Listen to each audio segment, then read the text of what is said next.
Hi folks, and welcome to the most optimal approach to Google Shopping. This is a recording of the webinar. The original webinar was aired February 27th, 2014. I was joined by a member of Google's team during the live webinar. And this time it's just going to be myself, Nik Rajpal from Exclusive Concepts, helping you understand the most advanced and effective approach to creating the highest performance results from Google Shopping. Let me introduce myself real quick. My name is Nik Rajpal. I'm the VP of Client Services here at Exclusive Concepts. You can reach me at nrajpal@exclusiveconcepts.com. You can follow me on Twitter at Nik_Rajpal. I'm a speaker, and I speak around lots of different places. Yahoo Summit, Sempo, Hosting Con, webinars like we did with Google yesterday, Conversion Conference. My areas of expertise are e-commerce strategy, organic search, paid search, conversion optimization, and email marketing. I manage the service teams from SEO to PPC, Google Shopping, conversion, email, and our account team. I help develop our methodologies here at Exclusive Concepts, and I help build the technology. And I've done so for over 6 years. As I mentioned, I was joined by Yoshiko Ono on the 27th of February. She's a business development manager at Google, very accomplished in marketing, digital strategies, small to mid-sized businesses. She added fantastic value on the live webinar. We always encourage people to watch those live webinars when you hear about them. But we hope you enjoyed the recording as well. Let's just clarify who we are as a business. Who is Exclusive Concepts? We're the leader in do-it-for-you e-commerce marketing services, and that means that we deliver marketing services for the e-commerce industry. We typically work with businesses that don't have the ability to do the type of things we're asking them to do, that we suggest would be the best marketing approach. They just don't have the time. So we have a brand of marketing called do-it-for-you marketing that we do for this group of online retailers that don't have the time to do it themselves. So there's no babysitting required. We take care of everything, and as we explore different sciences and talk about different methodologies, this is actually what we do for our clients. We've been very lucky to have fantastic clients. Because our clients stay on, we've been growing very healthily. For the last 5 years, we've been on the Inc. 5000, and we made it to the Inc. 5000 honor roll. We are based in Boston. We've been around all the way since 1997. As I mentioned, we're e-commerce focused. Our typical client earns over $1 million in online sales and spends over $10,000 a month in some form of combined online marketing. If you are not yet in this range, or you feel that you will far exceed this range, there are so many other parameters that would make you the right fit for us as a company. It will make us the right fit for you as an agency. Let's talk anyways. Sales at exclusiveconcepts.com is the easiest way to get in touch with us. Okay, so during the webinar, we made a very specific offer, something that many people took advantage of. About 1 in 6 attendees of the webinar felt that this was a compelling idea. So we want you to pay attention to it. You'll learn a lot during this webinar, and even from past webinars, if you've watched our Google Guide to E-commerce 2014 recording, then you know that we bring something very unique to e-commerce businesses when it comes to SEO, Google Shopping, and PPC. What we're offering is, if you want to contact us at sales@exclusiveconcepts.com and ask us to audit your current search, we'll check for duplicate content issues targeted by Google, the footprint of Panda and Penguin, the content analysis, content scope analysis, identify how much cash impact you're achieving from your paid search activities. We'll optimize for paid search positions, see how you're doing with Google Shopping, remarketing, everything. And if you're not the right fit, it's okay, we'll let you know. But I want to show you exactly what we're going to do, and I want you to also know that if you do contact us, I'll be the one that is presenting this to you and analyzing your business. Now, the audit looks something like this. We'll identify whether or not you're using the most optimal settings for e-commerce when it comes to PPC and how well you're doing with that. We'll see if you're pacing towards better results this past year, and if not, where's the bottleneck? We'll find out whether or not you're actually profitable. A major theme of what we do here at the agency is to see whether or not you've been duped by poor metrics like ROAS. Unfortunately, too many e-commerce businesses have been. We'll help you find out how much money you're actually making. We'll run some unique technologies on your account, and we'll identify some golden nuggets of information that only our technologies can reveal. For example, if you use the term shipping in your ad copy, what kind of behavioral changes do you get from your users versus not mentioning shipping? Really interesting stuff. See what devices are ideal for you to be spending on, and what position on those devices is best for your investment. You'll be learning about a 3-bucket concept during this webinar. We will actually run a complete 3-bucket analysis of your current AdWords, and we can find huge profit gains from this. Sometimes those profit gains are 6-figure. And we will actually have specifically what the answers are going to be for next steps on. We'll analyze whether or not your Google shopping structure is really worth investing more money into, or whether or not it can actually produce the type of results that we typically see from e-commerce stores. We'll analyze duplicate content issues, how bad is it and why. If you were hit by Panda or Penguin, we'll identify when, how, and why. We'll see if your content meets Google's guidelines. What can you do to improve that? We'll help you identify the actual projections value of if you invested in a natural, healthy approach to SEO. How much is it worth to you? How much would it cost? We'll calculate it all together. So pretty amazing. Just email us at sales@exclusiveconcepts.com. We can set up that audit for you. So the agenda, we will cover the emergence of Google Shopping, the biggest mistake made today in PLA, the 3-bucket model that I referred to earlier, PLA economics, real data, real trends. We've analyzed hundreds of stores to give you some amazing trend data. Feed possibilities. What's a feed really supposed to be doing for you? Creating super campaigns. Campaigns that when you create these, they will absolutely allow you to do more with Google Shopping than ever before. Some people have said that is the most important thing that we were able to present yesterday. And real-world next steps. When we did this live, we followed our presentation by a QA section. We allowed people to ask questions for as long as they wanted to. So once again, we encourage people to come watch us on the live sessions. So if you're new to Google Shopping, or you just get confused sometimes about the language, it's important to note that for Google Product Search, Google Shopping, Product Listing Ads, PLA, they're all the same thing. They're just rebranded, renamed concepts, but they're all essentially the exact same thing. And when we talk about Google Shopping ads, it's these image ads with the product, with the price that show up in Google.com itself, as well as Google.com/shopping. Now the basics for any e-commerce store, to just remember how this all connects.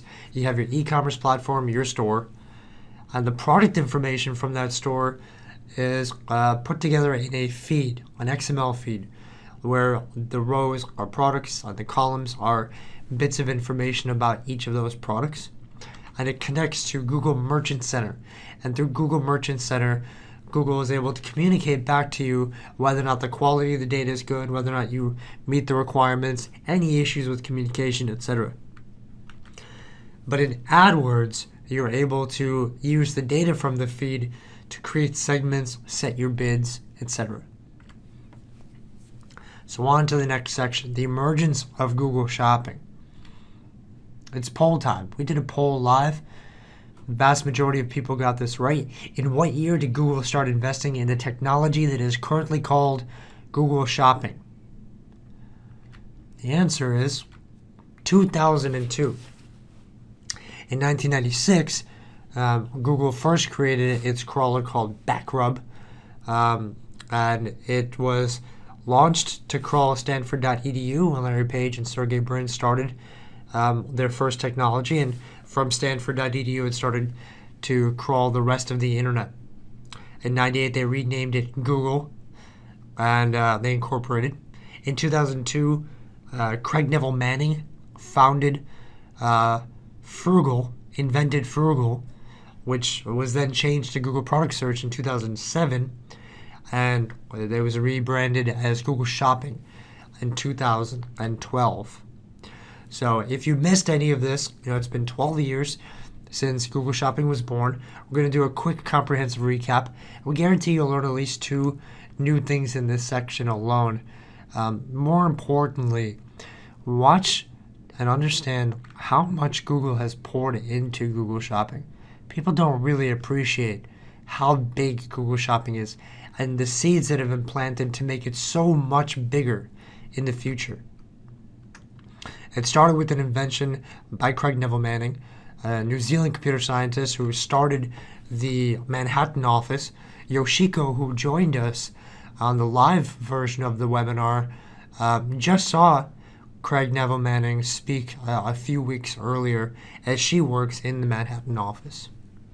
He invented Frugal. Now, over time, we started to see that Frugal was going to do something amazing. It took a little while to get to the amazing part, but the goals are clear. High adoption by all search users. High performance for advertisers who actually advertise through Google Shopping, and high adoption rate by agencies who would help e-commerce business owners take advantage of the real opportunity that exists in Google Shopping. And Google achieved these goals by trying to be the best at many different things. And really they have. To create a brand with no borders or limits, to create the best user experience and over time a multi-device user experience, to make sure that the feed and product data was the deepest, most accurate feed and product data available out of any shopping engine. Make sure that AdWords, such a dynamic marketing platform, could be used to create a dynamic campaign, something that was really more compelling than anything that exists in the marketplace. To spread out, they wanted to go deep into localization as well as broad into internationalization. We'll watch how that happens. They want to make sure that they had the clearest performance and issue analytics. Analytics has always been something that Google's been great at. Why not build that into a shopping engine marketing platform? And as we see this history, you'll see how hard they've worked to make sure that agencies that manage the vast majority of spend that comes from the e-commerce world, making it easy for agencies to go ahead and invest in Google Shopping for their clients. Now I'm just going to put these concepts over on the right, and you're going to see them highlight as we go through the history and demonstrate how Google has really been able to drive towards this strategy. So it started in 2002, started with 15 categories. The Vice President of Product Management at the time, Jonathan Rosenberg, said that this is going to shine particularly well with esoteric queries, and the data was going to come from 2 different sources, merchant feeds and crawling web pages to identify product offers. Not much was done for 5 years. The only thing that changed when Marissa Mayer was able to help clarify a change from Frugal to Google Product Search was it was a name issue. It was cute and clever. It had trademark and copyright issues, but also they were thinking long-term about internationalization. The pun to Frugal isn't very obvious. Plus, you see that they broke out of those fixed 15 categories by 2007. In 2011, September of 2011, was the first time that we saw a foundation being created for the future expansion of what would then be Google Shopping in the future. Better data, less bandwidth usage, creating a local foundation, ensuring quality control, setting security and permission measures, and then also allowing through an API, a Google Content API, agencies to manage multiple clients all at the same time. So this was all accomplished through the API. and laid an amazing foundation. You'll see how all these things come back to fruition over time. First time they started enforcing feed requirements was the same month. They said, you know what, now that we have this way to communicate with you, we're going to make sure that you always tell us whether or not a particular product is in stock versus out of stock. You can have anything cute with your product type for your product, but you also need to specify a Google product category that is more finite. You need to have an image link. And if you're selling clothes, you need to mention size, color, gender, age group. We need that information for filters that we're going to create later on. And data freshness is going to matter. If you say something's $15 in an ad, it's $30 on the page, then we're going to shut down your feed because that's inaccurate. Something that other shopping engines were not able to do. At the same time, another property managed by the Google Shopping team, boutiques.com, was dissolved and incorporated into Google Shopping. You'll notice that they said you now need to have color, size, gender, age for your apparel side. Well, boutiques.com, when the filters were brought over from boutiques.com and incorporated into Google Shopping, now you had a one-to-one match between the data available in the feed and the look and feel of Google Shopping.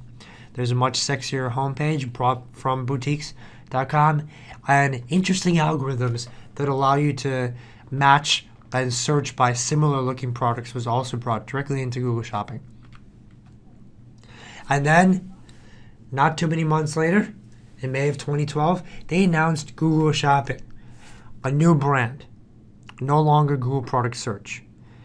And this came with a promise to make sure that they always had higher quality data, that the shopping results would always be accurate for people that were using Google Shopping. And at the same time, Google Shopping would now be at the forefront of Google.com, and experimentation began with these ads showing up directly in Google.com. Anything that you wanted to do in Google Shopping was brought into AdWords Editor in August 2012, a tool that most agencies use to manage their clients. And by September 2012, Google knew, finally, it had a winning proposition that was changing e-commerce forever. They rolled out a slew of case studies that demonstrated that every single metric was pleasantly impacted by a higher investment in Google Shopping. Click-through rate, sales, cost per acquisition going down, which is a good thing. Unique visitors, average order value, conversions. Everything could be positively influenced by switching some of your dollars from traditional paid search ads to Google Shopping. So definitely deserved further investment, not just from Google, but many e-commerce stores started investing heavy into it. They said, you know what, we have so much data here. We have such a fantastic marketing platform. Let's let people go crazy with the way they target things, where they can actually start targeting IDs as of October 2012. Let's make sure that reviews in the pre-purchase cycle are available for everyone. So they made it easy for people to see the reviews before they click in, but even add reviews directly through Google Shopping.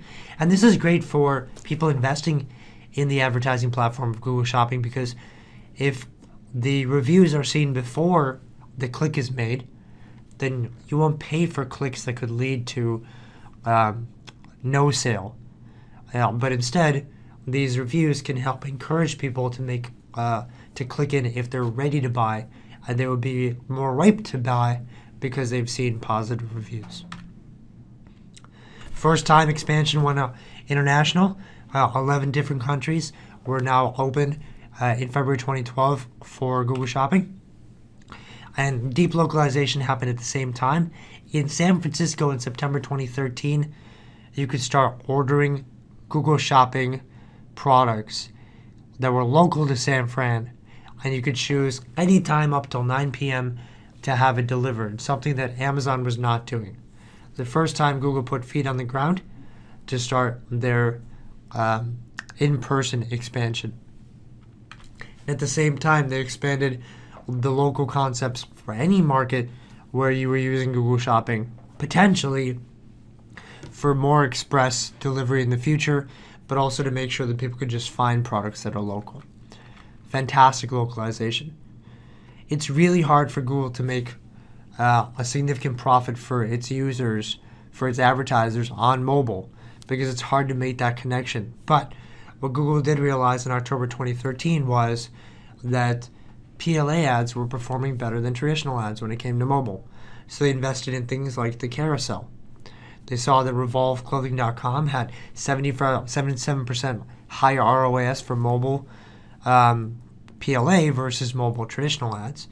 And HalloweenCostumes.com also saw 31% more conversions when using PLA on their mobile versus traditional ads on mobile. In October 2013, a whole new format to create campaigns was rolled out called shopping campaigns. We're going to focus on this quite a bit.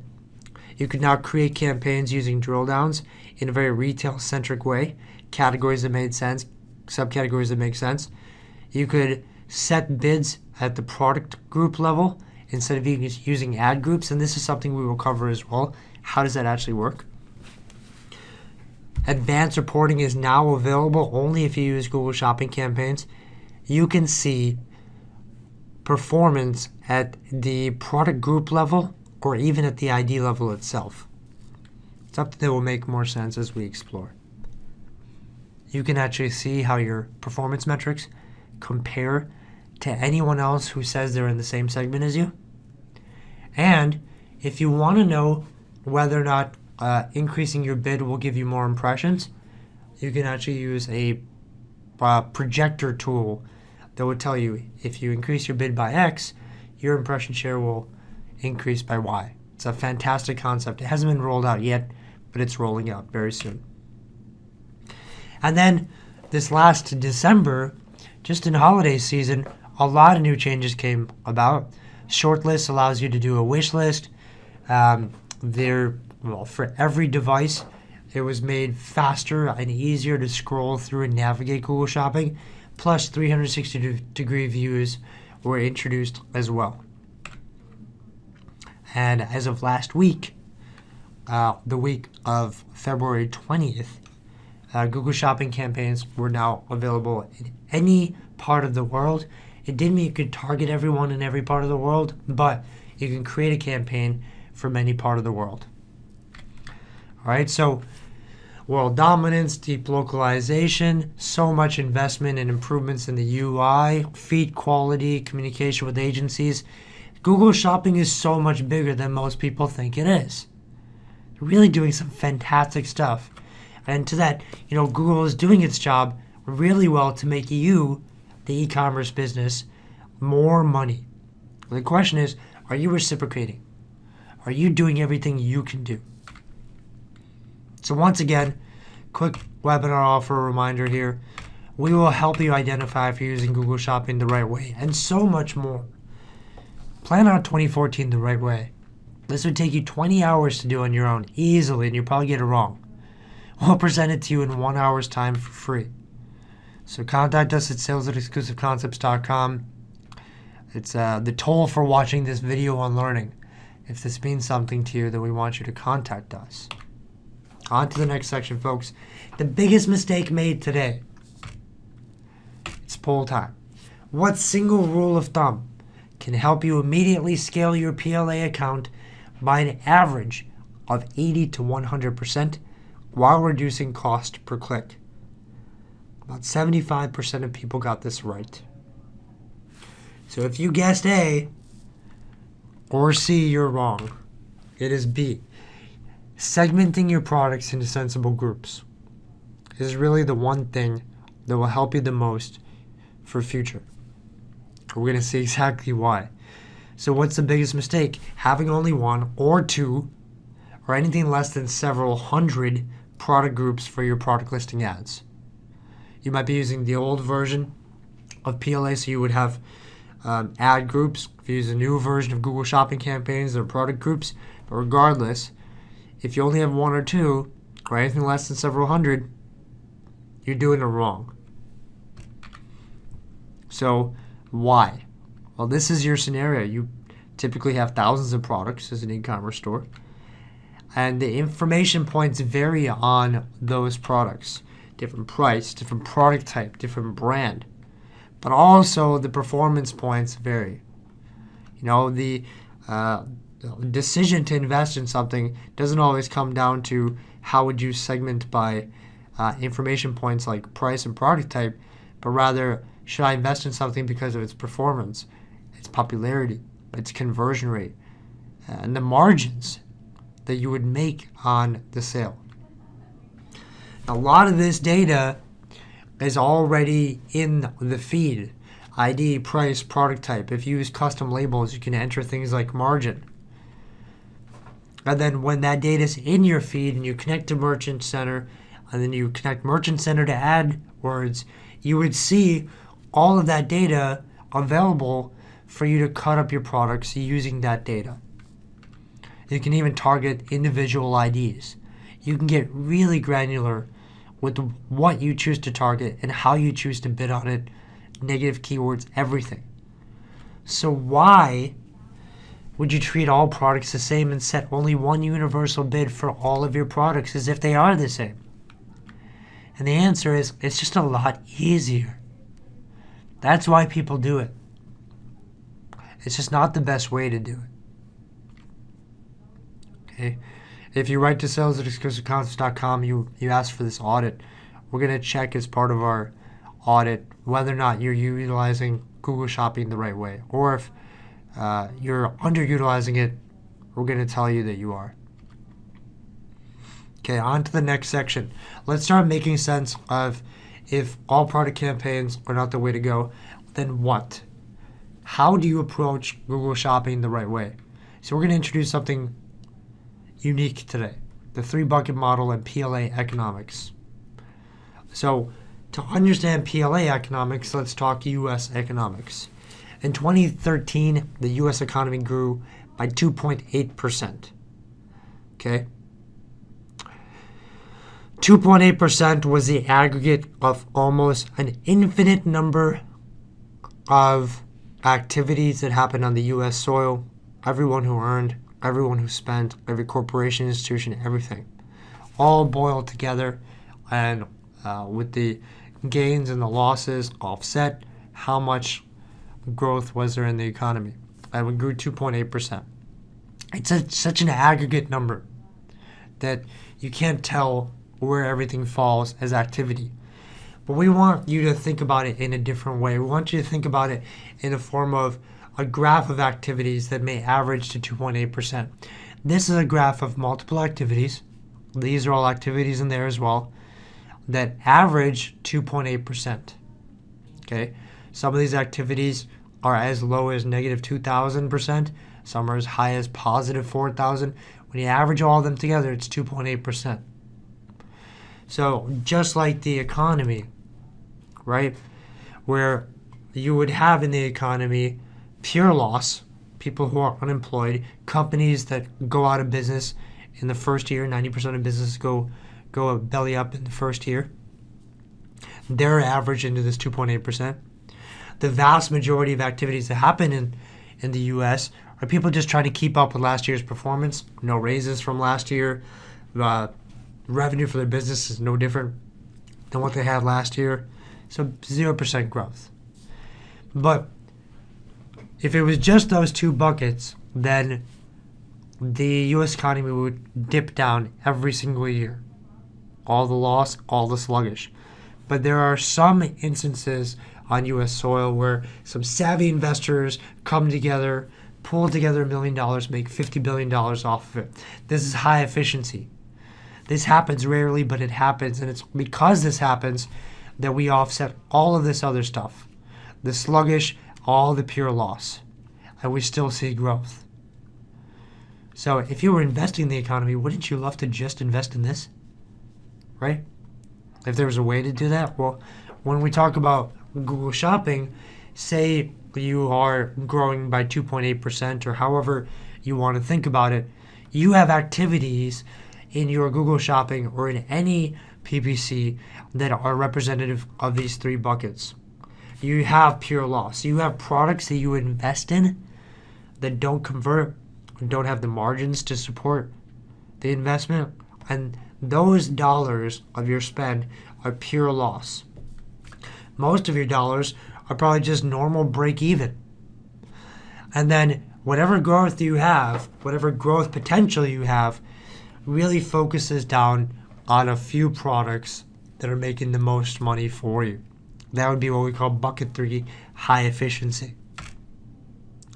And by the way, if you write to us at sales@exclusiveconcepts.com, believe it or not, we'll actually run a program that allows us to analyze every single ad in your account to see whether or not that ad is high efficiency, sluggish growth, or pure loss. It's pretty amazing technology. Let's take this a few steps further. You need to understand why the PLA economics model, the 3-bucket model, actually works for e-commerce. We start off by understanding one question. If you took the top 10% of your products, sorted by quantity of products sold, what percent of revenue would they represent? Let me explain that in other words.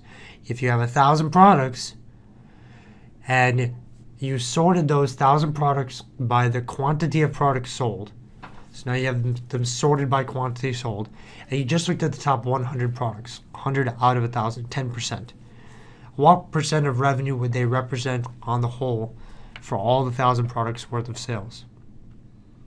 The vast majority of people said D, 50 to 100%, and that is correct. The top 10% of your products represent 50 to 100% of your revenue, and this is from real data. Top 10% of products representing 50 to 100% of revenue for a store, which means if you're spending $1 on products that are in the top 10%, and then $9 on the products in the bottom 90% because you have an all products campaign and you spend randomly, then you are wasting $9 of pure waste for every $1 that's actually producing results. That can already be extrapolated from this data. What's also equally shocking is that if you take the bottom 50% of your products, they probably represent between 0 and 8%. So again, if you're spending $10 on all your products, the $5 that go towards your bottom 50% are going towards almost zero revenue. It's almost certain that if you did not invest in your bottom 50% of products, that you'd be investing much smarter.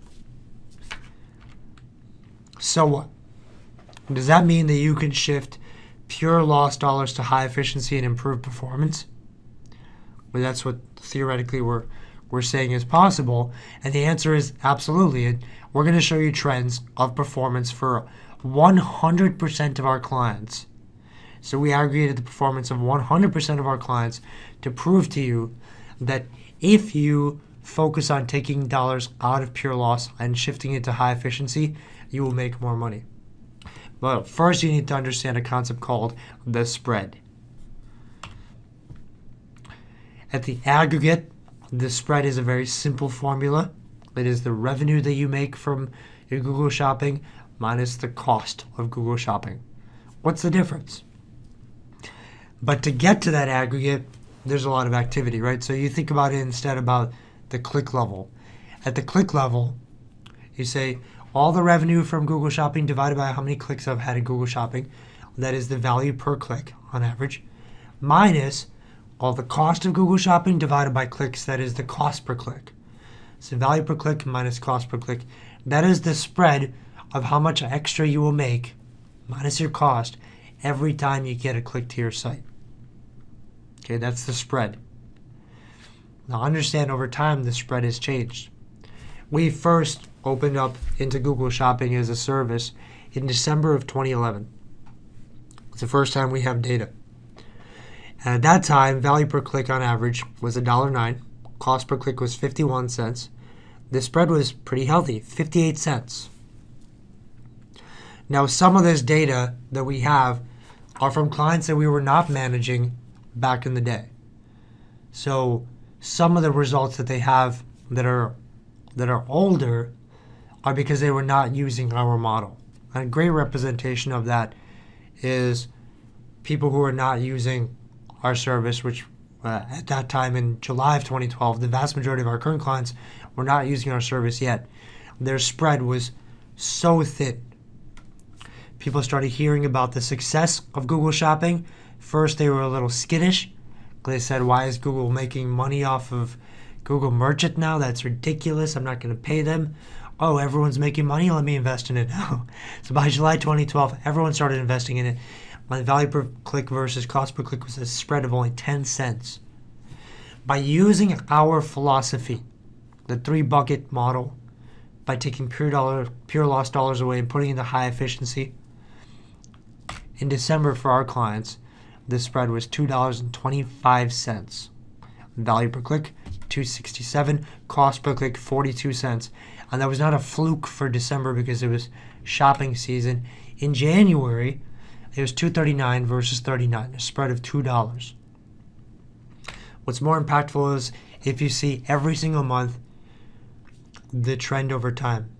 Cost per click going down over time. Value per click dramatically going up over time. Because we're not spending where money is not being made. We are spending where money is being made. It's a very simple concept. And look what it does.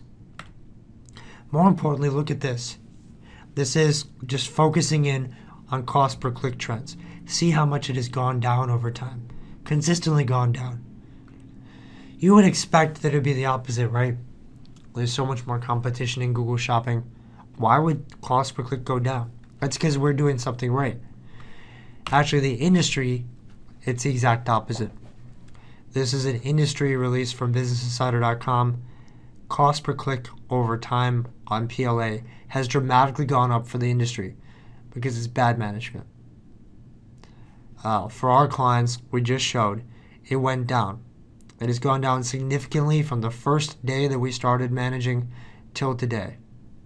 While this shows a 2.4 times increase in cost per click. Dramatically the wrong direction.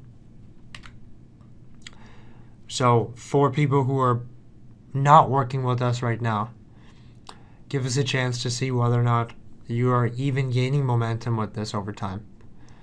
So sales at exclusiveconcepts.com, ask for the audit, and we will analyze whether or not you're this kind of opposite of what you want performance versus the type of performance we usually see for clients. On to the next section. How do you get this working for you? What infrastructure do you need to build to be able to make this happen? So remember, we're going to talk about the feed now.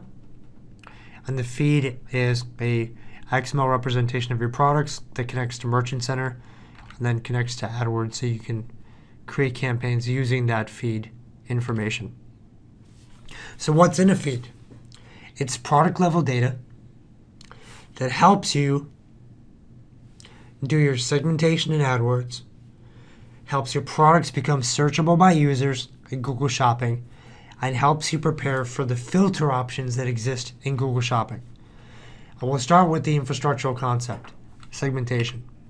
Okay, so we talked a little bit about these 3 buckets: pure loss, sluggish growth, high efficiency. Your products are somewhere in here, right? Your product segments are somewhere in here, but you don't know if they're going to be in bucket 1, bucket 2, or bucket 3 yet until you start investing in them.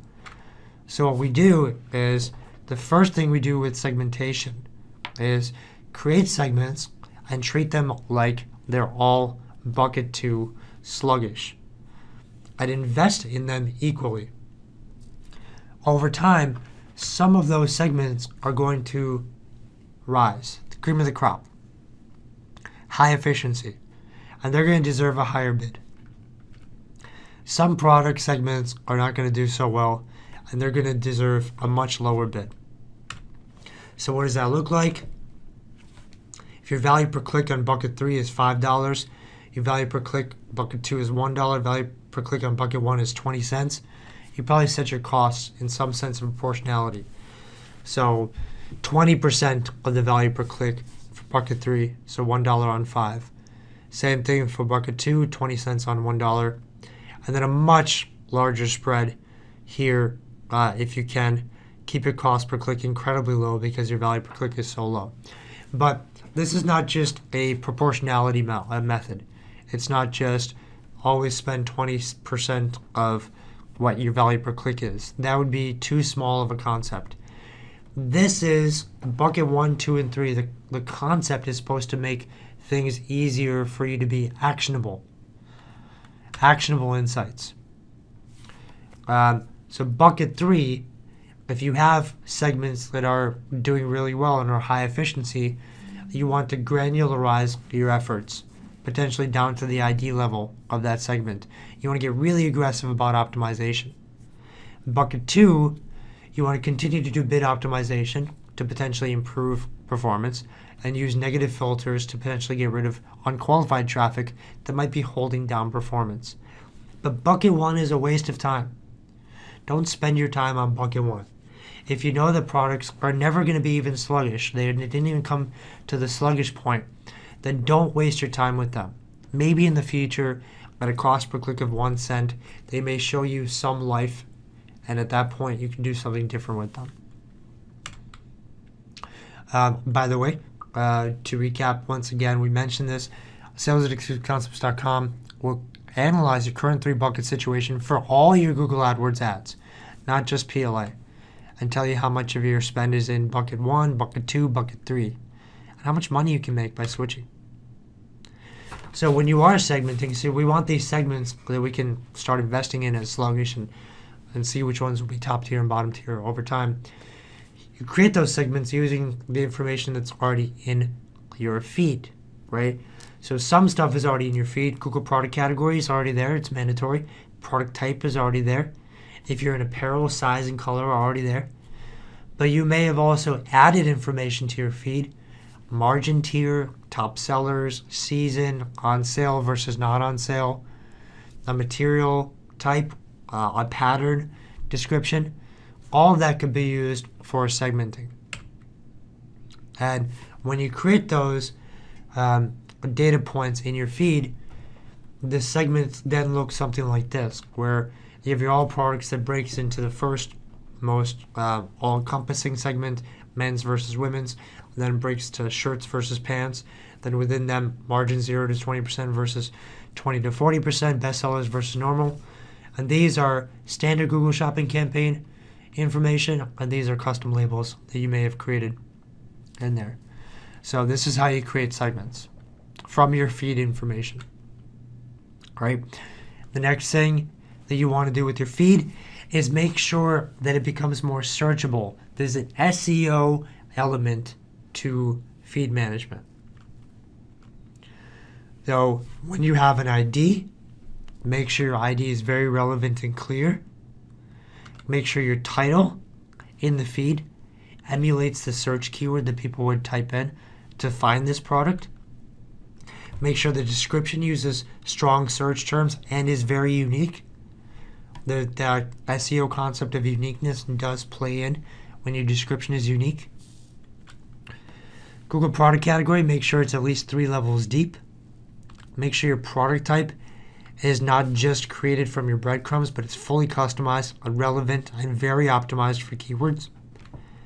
Make sure that if you're going to use a pattern, that it's a recognizable concept. Whatever words you use should be recognizable, and same thing for material.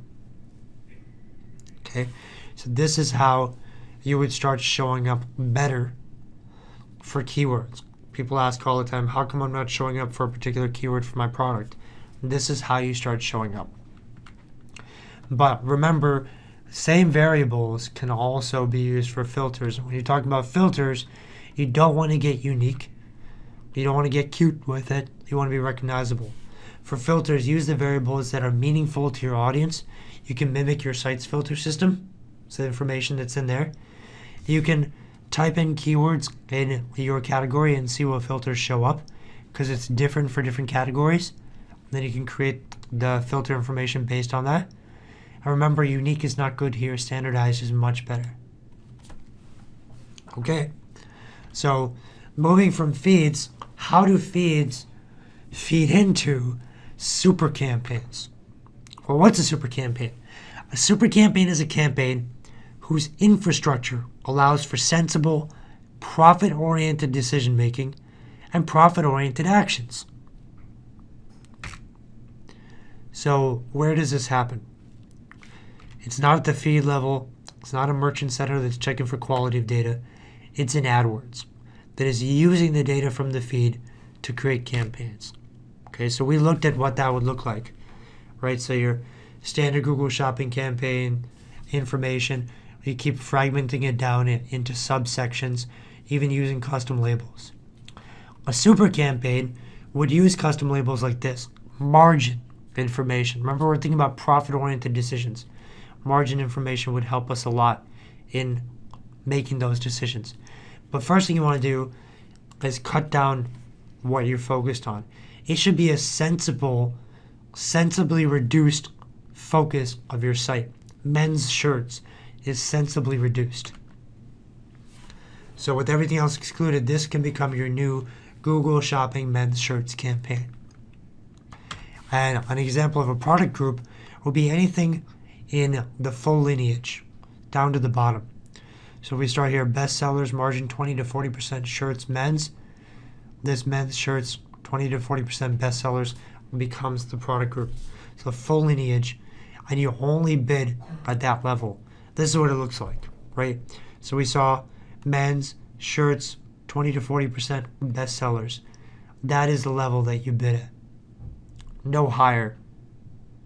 And to create this, all we had to do was say, exclude everything else in products except for men's, so that excluded women's. Exclude everything else in men's except for shirts, so that excluded pants. And then we were able to break these other sections down. Very simple to create these super campaigns, but you need the data in there. And why create super campaigns? Well, look at all the things you can do now because you have this information. You can bid according to profitability. You know how much money you're making, you know the margins. You can bid according to profitability. You can track performance to a particular segment like this, or even you can break that out to see performance by the IDs within that segment. You can break, not just for performance information, you can actually break a subgroup like this, bestsellers, into its IDs, so you can choose which ones get more love than others, and even exclude part of them. Because you're focused on a very sensible group of your products like men's shirts, you can create sensible negative keywords that are relevant to men's shirts. If you don't sell cowboy shirts, then you can use a negative cowboy so that when people are searching for men's shirts, you're not showing up for the term men's cowboy shirts. You can exclude unprofitable subcategories, something that's low margin, 0 to 20%, and is not a bestseller. This one, maybe exclude that if you don't see the performance going very well. But you can also break that section out and find out the products within it that should be excluded versus the entire subsection. You create really compelling ads because you're only focused on men's shirts. Now your ad can just be about men's shirts. You can use the settings tab to target location and language settings just for this campaign based on the demographic. You can even use the dimensions tab because you may know that men's shirts are bought at different times on different day, so you can use your multipliers to optimize for the day of the week or the time of the day. So really amazing things you can do when you have super campaigns. And if you contact us at Sales at Exclusive Concepts, we'll analyze whether or not you're taking advantage of the new Google Shopping super campaign opportunities. All right, folks, so on to the last section, real world next steps. It was overwhelming so far, right? It gets more overwhelming if you try to do it. But in the real world, nobody has time for these next steps. As a business owner, you don't have time for these steps. You need a team to do it for you. We're going to help you prepare those next steps. So email us at sales@exclusiveconcepts.com. Ask for this audit, the Google audit. We're going to reach out for next steps. Again, if you're not the right fit, we're going to let you know. But if you are, we can potentially help you change your business from this point on. And that's it. And during the live session, we did QA at this time. Instead, I'm just going to thank you. And I hope you contact us. I hope you build a relationship with us. Check out our other videos. We have some fantastic videos that are already added at the date that I've recorded this video. And some amazing ones are coming down the pipeline in the future. My name is Nik Rajpal. I can be followed on Twitter at Nik_Rajpal. That's NIK_RAJPAL. Or you can email me at NRAJPAL@exclusiveconcepts.com. Thanks, folks. I hope you enjoyed. I hope you learned something fun here.